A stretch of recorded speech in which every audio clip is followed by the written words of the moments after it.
మన ప్రభువును రక్షకుడైన యేసుక్రీస్తు అతి శ్రేష్టమైన నామములో మీ అందరికీ వందనాలు శుభములు తెలియచేస్తున్నాను. దేవుని మహా కృపను బట్టి ఇంతవరకు దేవుడు మనతో ఉండి మనల్ని నడిపించినందుకు దేవునికి స్తోత్రాలు చెప్పుకుందాం. హల్లెలూయా.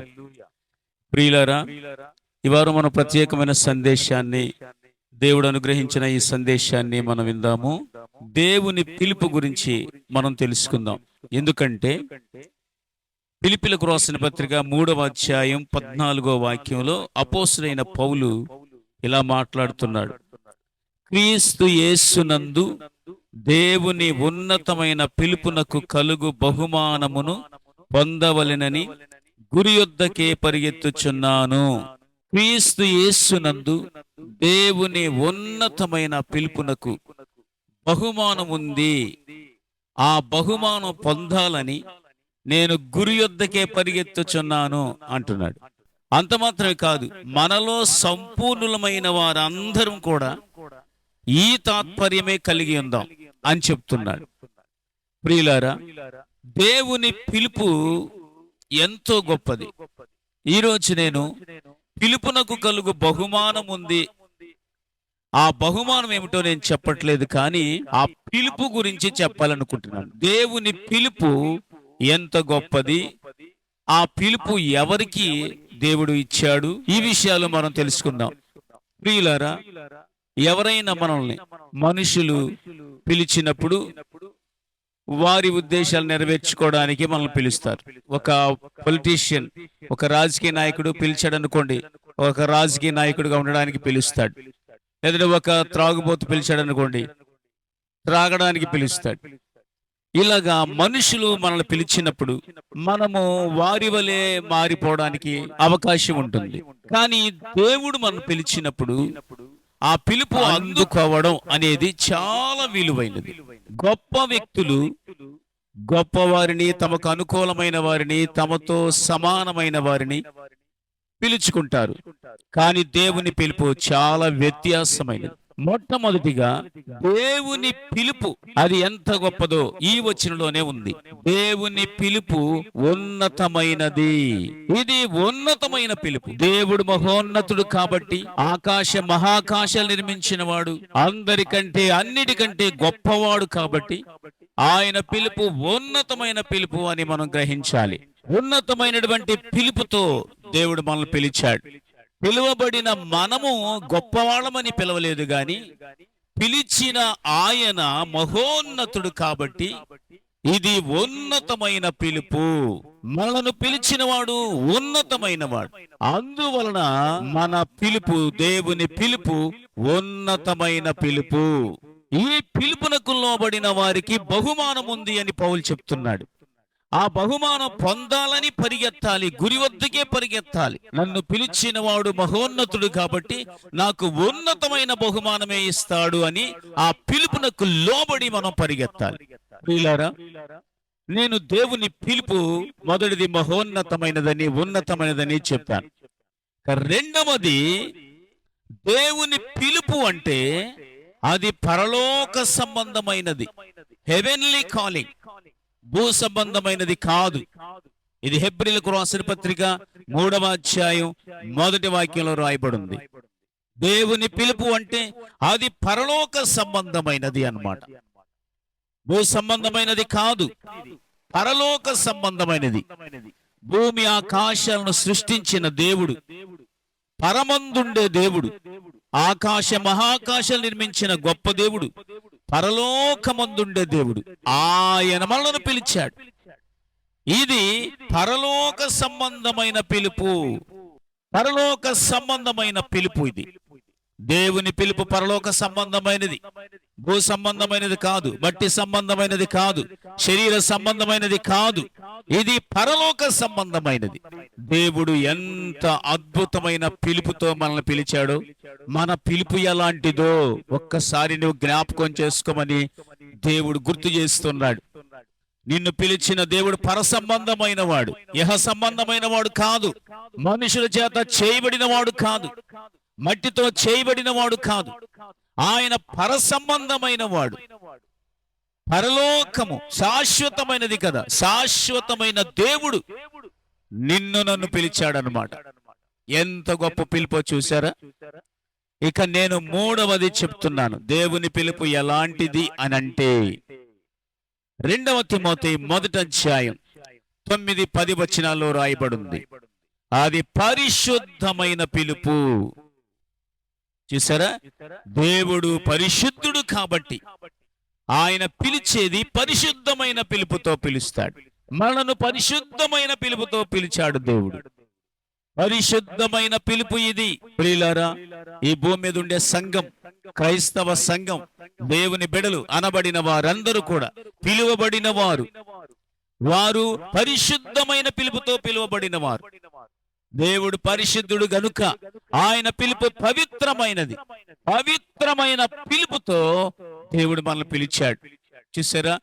మన పిలుపు ఎంత గొప్పదో, మన పిలుపు ఎంతో గొప్పది. ఎందుకంటే మనను పిలిచిన వాడు, మనను రమ్మని పిలిచిన వాడు ఆయన ఉన్నతమైన వాడు కాబట్టి ఆయన పిలుపు ఉన్నతమైన, ఆయన పరలోక సంబంధమైన వాడు కాబట్టి మన పిలుపు పరలోక సంబంధమైన పిలుపు, ఈ లోక సంబంధమైనది కాదు. మూడవది, ఆయన పరిశుద్ధుడు కాబట్టి పరిశుద్ధమైన పిలుపది. మనలను పరిశుద్ధమైన పిలుపుతో పిలిచాడు. ఆ పిలువబడిన వారందరూ కూడా ఉన్నతమైన పిలుపుతో పిలువబడిన వారు. ఆ పిలువబడిన వారందరూ కూడా పరలోక సంబంధమైన పిలుపుతో పిలువబడిన వారు. ఆ పిలువబడిన సంఘమంతా కూడా పరిశుద్ధమైన పిలుపుతో పిలువబడిన వారు. మిమ్మల్ని పిలిచిన వానిని, అలాగే మిమ్మల్ని పిలిచిన వాని పిలుపును ఒకసారి జ్ఞాపకం చేసుకోండి. ఆ పిలుపుకు లోబడండి. ఆ పిలుపునకు లోబడినప్పుడు మనకు బహుమానం ఉంది. ఎందుకు పిలిచాడో నేను ఈరోజు చెప్పట్లేదు, కానీ మన పిలుపు ఎంత గొప్పదో చెప్తున్నాను. ఎందుకు పిలిచాడో రేపు వారం మనం తెలుసుకుందాం.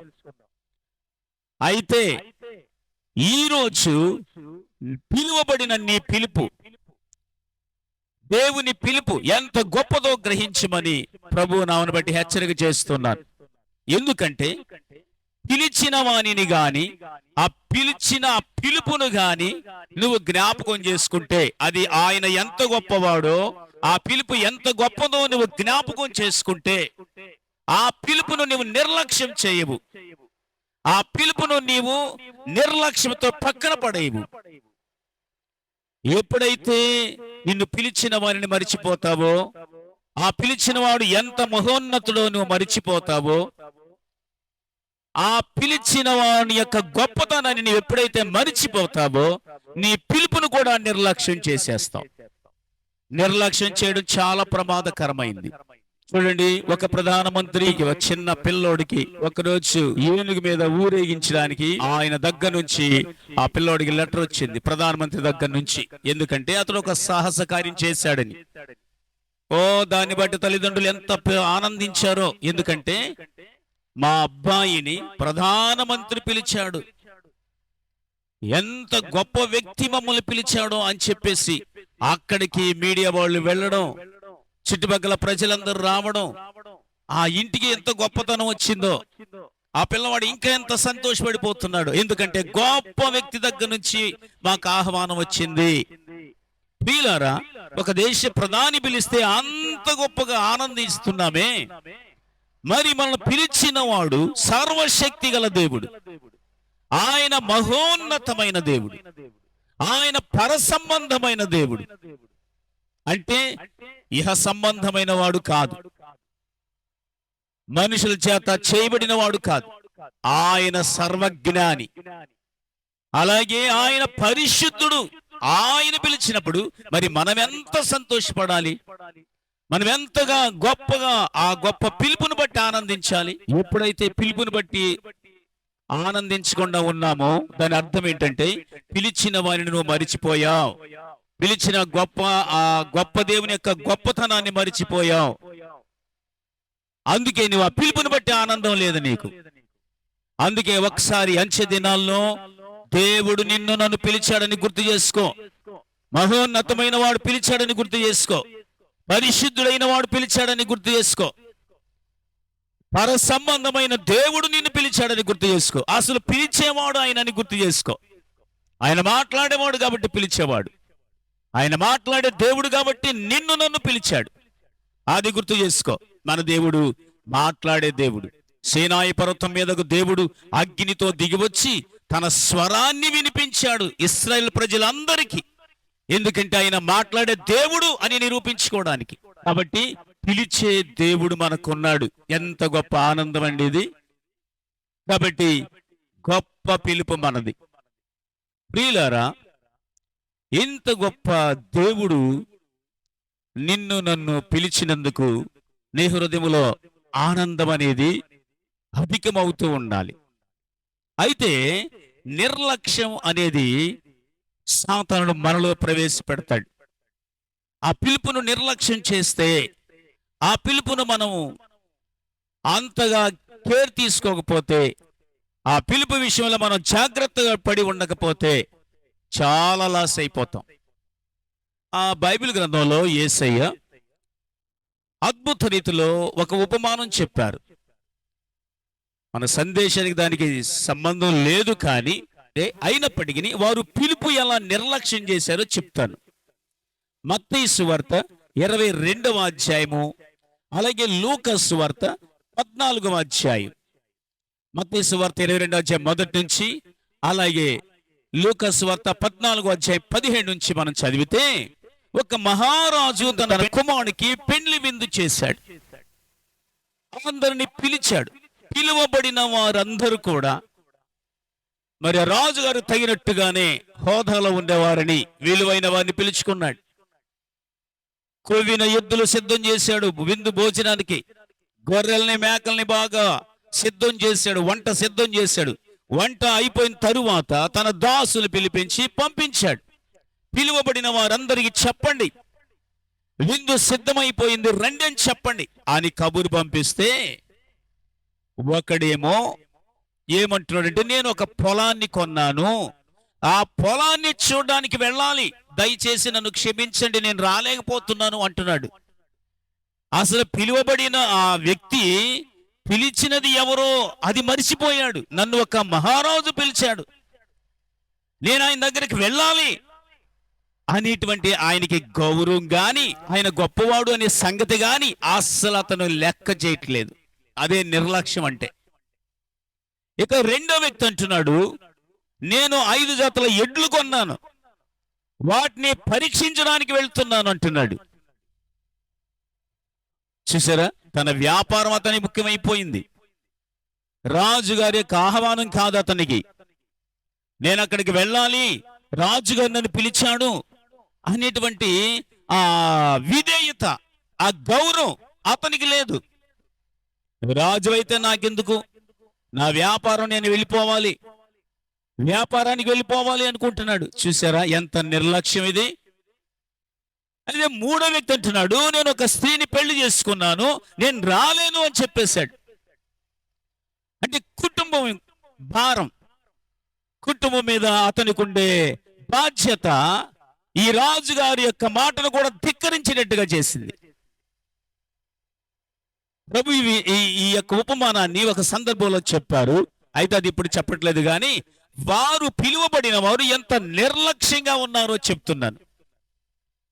ఒకరికి తన కుటుంబం ప్రాముఖ్యమైపోయింది, మరొకటికి తన వ్యాపారం ప్రాముఖ్యమైపోయింది, మరొకటికి వ్యవసాయం ప్రాముఖ్యమైపోయింది. వారి వారి పనులు ప్రాముఖ్యమైపోయాయి, కానీ పిలిచిన వాడు రాజు అనే సంగతి మర్చిపోయారు. ప్రియులారా, చాలా మంది అంచె దినాల్లో క్రైస్తవులు కూడా దేవుని చేత పిలువబడ్డాము అనే సంగతి మర్చిపోయి వారి వారి పనుల్లో పడిపోయి దేవుని యొక్క సన్నిధిలో గడపడానికి కూడా వారికి సమయం లేదు. అంచె దినాల్లో ఏదేదో సాకులు చెప్పేస్తూ ఉన్నారు. దేవుని మందిరానికి మాకు పని ఎక్కువైపోయింది, అందుకే రాలేకపోతున్నామని చెప్తున్నారు. ఇప్పుడే వ్యాపారంలో అస్సలు నేను తిరగడానికి, దేవుని మందిరానికి రావడానికి ఖాళీయే లేదు, అందుకే నేను రాలేకపోతున్నాను అంటున్నారు. ఈ సాకులన్నిటిని బట్టి దేవుడు ఏమి సంతోషపడడు. నేను నిన్ను పిలిచాను, పరిశుద్ధమైన వాడను, నిన్ను పిలిచాను, నేను పరలోక సంబంధమైన వాడిని, నిన్ను పరలోకానికి పిలిచాను, నేను మహోన్నతమైన వాడిని, నిన్ను కూడా ఉన్నతమైన వ్యక్తిగా చేయడానికి పిలిచాను. ఆ పిలుపును నీవు నిర్లక్ష్యం చేశావు. ఆ యేసయ్య చెప్పిన ఉపమానములో ఆ రాజుగారికి భలే కోపం వచ్చేసింది. కాబట్టి నిర్లక్ష్యం ఎప్పుడు పనికిరాదు. దేవుని పిల్లలారా, దేవుని చేత పిలువబడ్డామనే సంగతి గుర్తుపెట్టుకోండి. దేవుని మాటకు విధేయత చూపాలని గుర్తుపెట్టుకోండి. ఎందుకు పిలిచాడో నేను ఇప్పుడు చెప్పలేదు, కానీ దేవుని పిలుపు ఎంత గొప్పదో మనం ఎంత నిర్లక్ష్యం చేస్తున్నామో చెప్తున్నాను. ఈ రోజుల్లో దేవునితో గడపడానికి సమయం లేదంటున్నారు. ఆ వ్యక్తి కూడా అదే అంటున్నాడు, నేను కుటుంబం, నాకు భార్య ఉంది, నేను రాలేను అంటున్నాడు. ఈ రోజుల్లో కూడా అనేక మంది వారి వారి కుటుంబాలను బట్టే కుటుంబ బాధ్యత వారి మీద ఉన్నదంట, అందుకే మేమేమి రాలేము ఇప్పుడు అంటున్నారు. పని పాట లేని వాళ్లే దేవుని మందిరానికి వెళ్ళేదనుకుంటున్నారు. చాలా మందిలో ఇలాంటి నిర్లక్ష్య ధోరణి ఉంది. అది చాలా ప్రమాదకరమైంది. పిలిచిన ఆయనకు కోపం వస్తుంది. అసలు నీవు ఎలాంటి స్థితిలో పిలువబడ్డావో, ఇప్పుడు నేను ఎలాంటి స్థితిలో ఉన్నవారిని పిలిచాడో మనం తెలుసుకుందాం. పిలుపు గొప్పతనాన్ని చెప్పాను. రెండవది, అసలు ఆయన ఎలాంటి వారిని పిలిచాడో తెలుసుకుంటే అప్పుడు వారు ఆ పిలువబడిన ఆయన ఎంత గొప్పవాడో అర్థమవుతుంది. ప్రియులారా, ఎలాంటి వారిని పిలిచాడంటే 1 కొరింథీయులకు రాసిన పత్రిక 1వ అధ్యాయం 26వ వాక్యంలో ఇలా చెప్పబడింది, సహోదరులారా, మిమ్మును పిలిచిన పిలుపును చూడుడి. మీలో లోకరీతిని జ్ఞానులైనను గనులైనను గొప్ప వంశం వారైనను అనేకులు పిలువబడలేదు గాని ఏ శరీరు దేవుని ఎదుట అతిశయింపకుండునట్లు జ్ఞానులను సిగ్గుపరచుటకు వెర్రి వారిని దేవుడు ఏర్పరచుకొని ఉన్నాడు. బలవంతులైన వారిని సిగ్గుపరచుటకు లోకములో బలహీనులైన వారిని దేవుడు ఏర్పాటు చేసుకున్నాడు. ఎన్నికైన వారిని వ్యర్థం చేయడానికి లోకములో నీచులైన వారిని, తృణీకరింపబడిన వారిని, ఎన్నిక లేని వారిని దేవుడు ఏర్పాటు చేసుకున్నాడు. చూసారా, ఎన్నిక లేని వారు, నీచులైన వారు, పనికి మాలిన వారు, వెర్రివారు, బలహీనులు, ఇలాంటి చెత్త చెదారాన్ని దేవుడు పిలిచాడు. అసలు నీ పరిస్థితి ఏంటో తెలుసా? నీవు ఎన్నిక లేని వాడవు, నీచుడము, తృణీకరింపబడిన వాడవు. నీ గతి నిత్య నరకమే. నీ ఒక పాపివి. అయినప్పటికీ దేవుడు నిన్ను పిలిచాడన్న సంగతి గుర్తుపెట్టుకో. ఎంత గొప్ప దేవుడండి. మనుషులు పిలవాలనుకుంటే, గొప్పవారు పిలవాలనుకుంటే వారి హోదాకు తగ్గట్టుగా పిలుస్తారు, అవునా కాదా? కానీ దేవుడు పిలిచినప్పుడు ఆయన హోదాకి ఎవరు సరిపోతారు? దేవుడు ఎలాంటి వారిని పిలిచాడో నీవు నేను అలాంటి వారమే కదా. ఎలాంటి వారిని పిలిచాడో చూడండి. నీచులైన వారిని, ఎన్నిక లేని వారిని, తృణీకరింపబడిన వారిని, వెర్రి వారిని, జ్ఞానహీనులను, బలహీనులను, రోగులను ఇలా పిలిచాడండి దేవుడు. అందుకే మనం ఆయనకు ఎంతో కృతజ్ఞులు. యేసయ్య ఏం చెప్పాడో తెలుసా? మార్క్స్ వార్త 2వ అధ్యాయం 17వ వాక్యంలో ఏం చెప్పాడంటే, ఆరోగ్యం ఉన్నవారికి వైద్యుడు అక్కర్లేదు, ఆరోగ్యం లేని వారికే కదా వైద్యుడు. అలాగే నేను పాపులనే పిలువవచ్చి తిని గాని నీతిమంతులను పిలువ రాలేదు అన్నాడు. యేసయ్య ఎంత గొప్పవాడు చూడండి. యేసయ్య మనల్ని పాపులమని పిలిచాడు, నీచులమని పిలిచాడు. అందుకే మన పరిస్థితి ఒక్కసారి చూసుకోవాలి. ఈరోజు దేవుని చేత పిలువబడిన నీవు ఒక్కసారి వెనక్కి తిరిగి చూచి నీవు ఎలాంటి స్థితిలో ఉంటే దేవుడు నిన్ను పిలిచాడు, ఎలాంటి పరిస్థితిలో ఉంటే దేవుడు నిన్ను పిలిచాడు. నీవు తృణీకరించబడిన వాడవని, నీవు ఎన్నిక లేని వాడవని, నీవు పాపివని దేవుడు నిన్ను పిలిచాడు.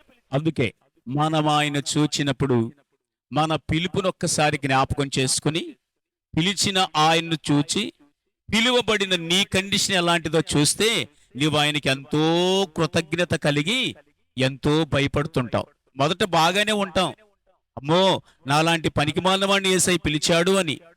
కానీ రాను రాను రాను నీవు సాకులు చెప్పడానికి అలవాటు అయిపోతుంటావు. యేసయ్యను పిలిచాడు అనే సంగతి నీకు తెలుసు. కానీ నువ్వు రోజులు గడిచే కొలది, ప్రభు రాకడ సమీపించే కొలది నీవెలా మారిపోతావంటే, నాకు ఒక కుటుంబం ఉంది, దాన్ని పోషించుకోవాలి. పిలువబడిన నీవు సాకులు చెప్పడానికి అలవాటు అయిపోతున్నావు. అంచె దినాల్లో ఆ విధంగా పిలువబడిన క్రైస్తవులందరూ సాకులు చెప్పే క్రైస్తవులుగా మారిపోతున్నారు. ప్రియులారా, అపోస్తలుడైన పౌలు ఏమన్నాడో తెలుసా? క్రీస్తు యేసు పాపులను రక్షించడానికి ఈ లోకానికి వచ్చాడు అని చెప్పి, ఆ వాక్యము నమ్మదగినది, పూర్ణ అంగీకారమునకు యోగ్యమైనది ఉన్నది అని చెప్పి, ఆ పాపులందరిలో నేను ప్రధానుడను అని చెప్పుకుంటున్నాడు. పిలువబడిన ఆ వ్యక్తి తన కండిషన్ ఎలాంటిదో చూసుకుంటున్నాడు. నేను పిలువబడ్డాను, కానీ ఎలాంటి పరిస్థితులు అంటే పాపులందరిలోకి ప్రధానమైన వాడిని నేను.